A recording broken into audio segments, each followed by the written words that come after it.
اس کی انجیل میں اسی کا ذکر ہے کیونکہ وہ یسوع مسیح کے ساتھ بات کر رہا تھا. باقی بھیڑ کا ذکر کوئی نہیں کرے گا.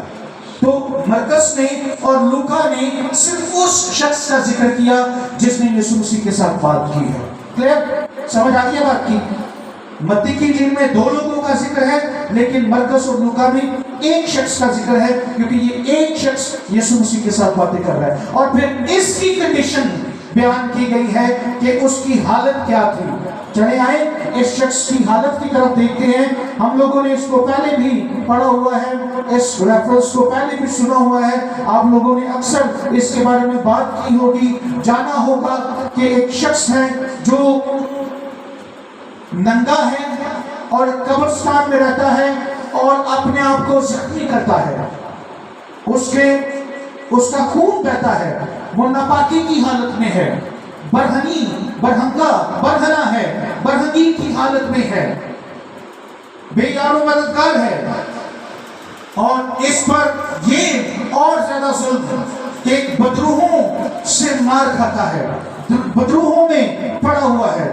ہم لوگوں نے اکثر ایکسپیرینس کیا ہے, اگر کسی شخص میں ایک آدھ بدروہ ہو تو اس کا حال برا ہوتا ہے. لیکن اس شخص میں مختلف سٹڈیز ہیں, مختلف گنتیاں ہیں. کسی نے کہا 2000 کا لشکر, کسی نے کہا 3000 کا لشکر, کسی نے کہا دیا 6000 کا لشکر. اس شخص میں بے شمار ہزاروں بدروہیں تھیں. اگر ہم لوگ سیف ہینڈڈ کی بات کرتے ہیں تو ہم کہیں گے اس میں ہزاروں بدروہیں تھیں. اب ایک بدروہ قابو کرنا مشکل ہے, خادموں کے لیے بھی اور جس شخص میں بدروہ ہو اس کے لیے بھی. آپ سوچیں کہ ایک سپر نیچرل قوت ہو کسی شخص کے اندر اور وہ ہو بھی ایول اسپرٹ, ہو بھی وہ گندی تاثیر, تو اس شخص میں کیا عالم ہوگا. اس کے بارے میں ذکر ہے, اس کو کئی بار لوگوں نے پکڑا, باندھا رسیوں سے, زنجیروں سے, بیڑیوں سے, لیکن اس کے اندر جو بدروہیں تھی وہ اتنی طاقتور تھی کہ وہ ان بیڑیوں کو, زنجیروں کو, ان موٹی رسیوں کو توڑ کر چلی جاتی تھی اور اس کو اٹھا کر وہ قبرستانوں میں لے جاتی تھی, بیابانوں میں لے جاتی تھی, اور یہ وہاں پر روتا تھا, چلاتا تھا, آہو نالا کرتا تھا. جب کبھی اس کو تاثیریں تنگ کرتی تھی تو یہ چیختا تھا, اور اتنا زیادہ چیختا تھا کہ اس راستے سے لوگ گزر نہیں پاتے تھے, ڈرتے تھے, کیونکہ یہ لوگوں کو بھی زخمی کر دیتا تھا اور خود کو بھی زخمی کرتا رہتا تھا. میں جب پچھلے دنوں میں اس کی اسٹڈی کر رہا تھا تو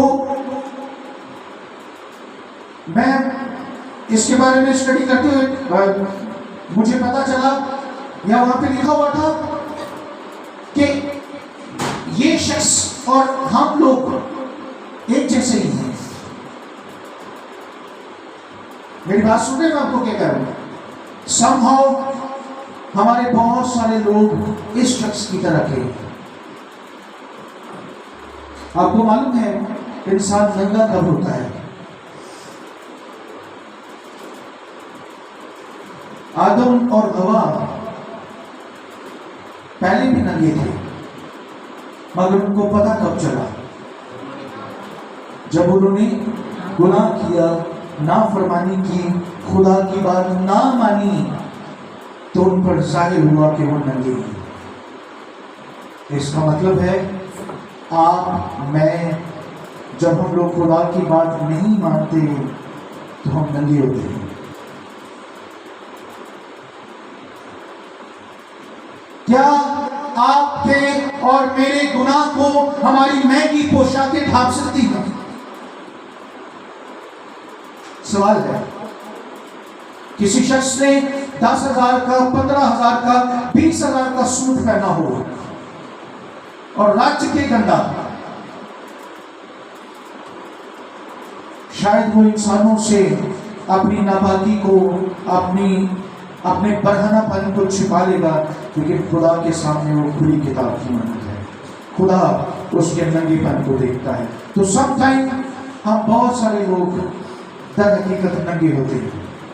پھر دوسری بات, اکثر ایک شعر مجھے یاد آ گیا، وہ غزل ہے، تم اتنا جو مسکرا رہی ہو، کیا غم ہے جو چھپا رہی ہو۔ بعض اوقات لوگ مسکراتے نظر آتے ہیں لیکن ان کے اندر بہت سارے غم ہوتے ہیں، دکھ ہوتے ہیں، پریشانیاں ہوتی ہیں۔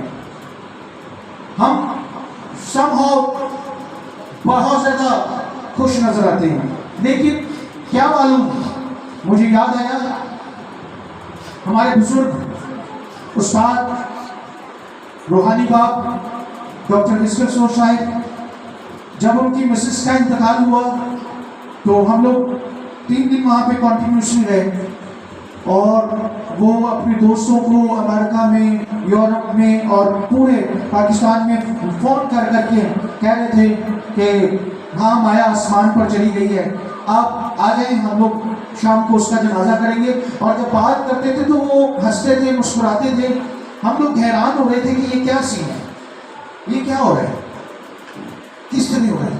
لیکن بعد میں انہوں نے بتایا، میں دنیا کے سامنے تو مضبوط بنا ہوا تھا لیکن اپنے کمرے میں جا کے روتا تھا۔ وہ اپنی بیوی سے بہت محبت کرتے تھے۔ دنیا میں ہم بہت سارے ایسے لوگ ہیں جو دوسروں کے سامنے مسکراتے پھرتے ہیں لیکن اندر تنہائیوں میں روتے پھرتے ہیں۔ یہ شخص بھی دیکھیں، لگتا ہے بڑا طاقت، اس میں بڑا زور ہے، بڑی طاقت ہے، لیکن عالم کیا تھا، وہ چیختا تھا، اور یہاں تک چیختا تھا، اتنا آہو نالا کرتا تھا، یا اتنے تکلیف میں یا درد میں تھا کہ وہ اپنے آپ کو بھی زخمی کر دیتا تھا۔